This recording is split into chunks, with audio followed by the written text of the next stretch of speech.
Alright, I'm going to show an example of a ratio test for the series.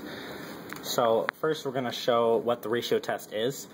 And so for the ratio test you want to take the limit as n approaches infinity of a sub n plus 1 over a sub n, because a sub n will be the term inside the series and a sub n plus 1 will be the next term in the series. So you want to compare the two and see what value you get.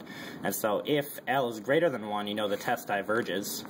And if L equals 1, the test fails, and I didn't write it on there, but if L is less than 1, then the series converges. So for an example of a convergent series here, we have a series of n over e to the n, which we can, for the n plus 1 term, is n plus 1 over e to the n plus 1.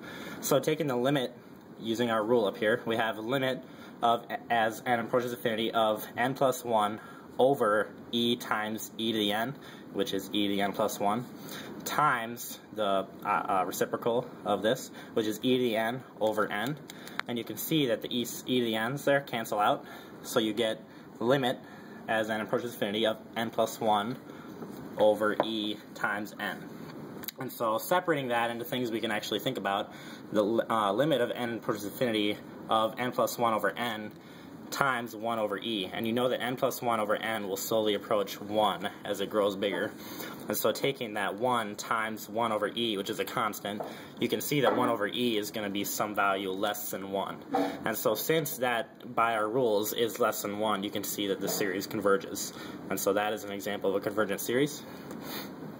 And so here's an example of a divergent series. I didn't separate them, but it's actually the opposite of this.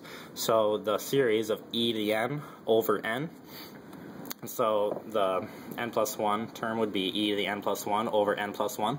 And so the limit of that will be e times e to the n over n plus 1,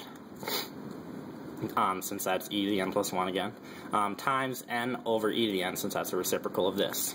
So you can see once again that the e to the n's cancel out, and you get limit as n approaches infinity of n times e over n plus 1.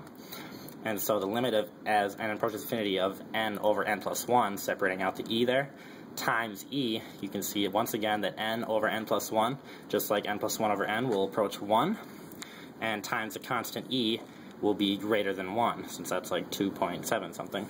So since L is greater than 1, you can see that the series diverges, and that's a couple examples of a ratio test.